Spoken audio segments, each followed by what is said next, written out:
Come with me as I spend a few days in Brussels. I spent the night before in London in order to get a not so bright but very early Eurostar over. After the train ride, I headed straight into the city and immediately began exploring because it was too early for me to check into my hotel. While exploring, I also had in mind to hunt down some very much needed coffee. I was able to find a very cute little place, sat down for a little bit with a coffee and my book, and a very disappointing stuffed croissant. Following that, I headed back out to meet up with a tour group I had booked, a food tour, to better begin my introduction into the city. That's something I've started to really enjoy doing when I go to a new place. First thing I do is book some kind of a tour, a food tour, a history tour, a sightseeing tour, just something to introduce me to the city. Plus, tour guides are very knowledgeable, wealth of information, and this one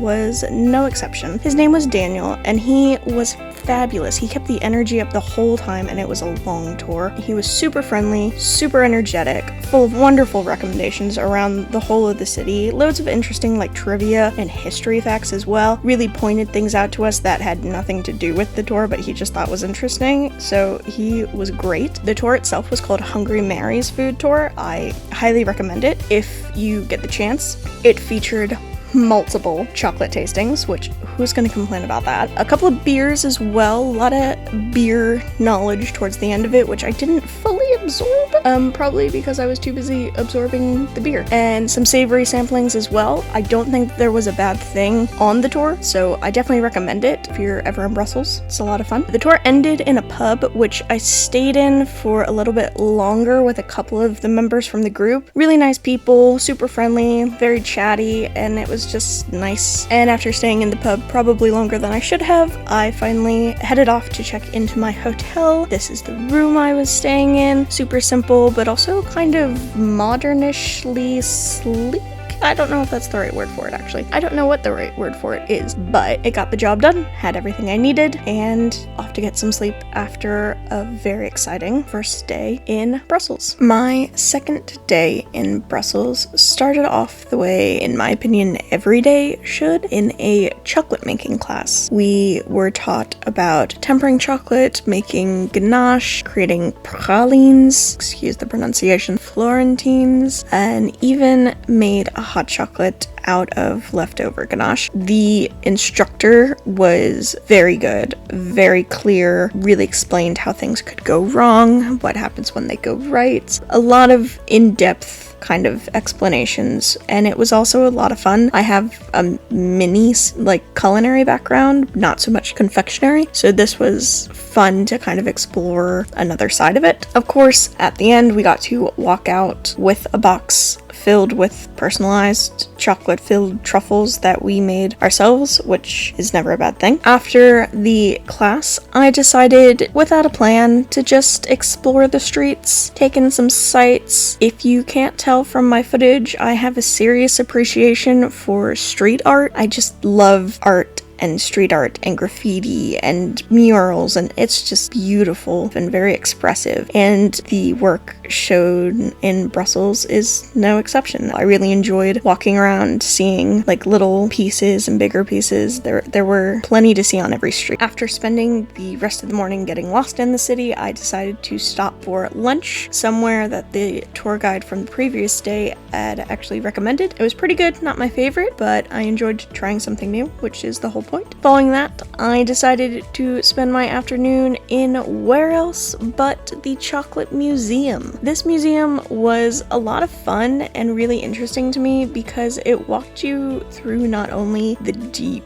history around chocolate and its discovery and its original use and intentions, but it also showed you chocolate itself within multiple cultures from around the world, and it was just really interesting to see the evolution of chocolate, which was something I had never really thought about before. Some exhibits in it were pretty interactive as well. There were like some little videos, there were some games you could play in some of the rooms, and it just made it a bit more involved, I think. At the very end of the museum, before you go into the gift shop that every museum contractually has at the end of its tour, I believe, they had a demonstration similar to the class I had taken that morning. Little less participation involved in this one, understandably so, but I thought that that was really cool as well that they ended on that. I think this is the kind of museum that would be good for any age. It didn't use super complicated language. The audio guides were very clear with what they were translating, from what I could tell. I could see it being a lot of fun for a kid, but also really interesting for the adult that I claim to be. Anyways, following that, because that museum took a bit longer than I had anticipated,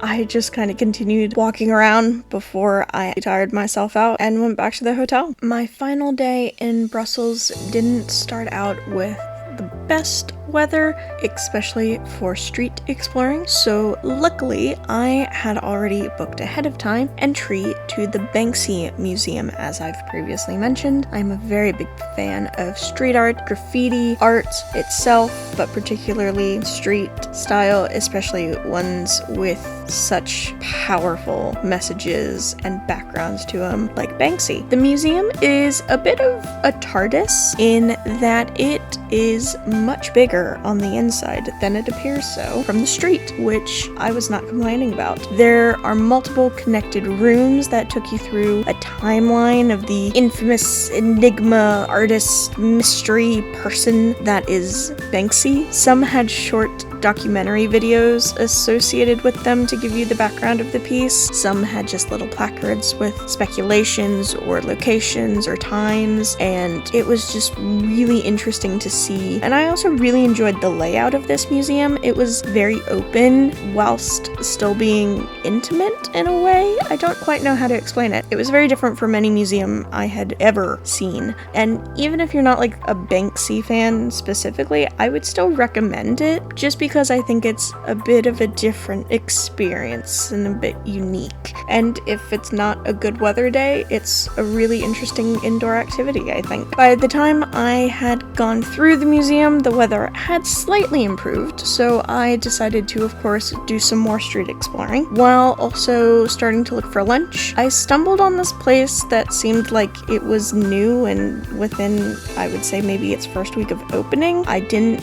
expect it from what I was seeing, but I wasn't disappointed. It had a wide range of cuisines, decent prices, and everything I tried was delicious, so maybe go check it out if you can. Following lunch, I did even more street exploring because I didn't have anything else booked, and I just like walking around. I just like seeing new places, being new places, people watching. I don't know, it's my thing. But while doing that, I found my other thing, which was this cute little street market with a couple of stands and vendors. I love street markets, independent businesses, I'm all for that. So it was fun to walk around and look around at some of those vendors for a little while. Following that, I stopped off for one final sweet treat because there clearly had not been enough of them during this trip before finally getting on the Eurostar back to the UK. But that was a few days in Brussels. Thanks for watching.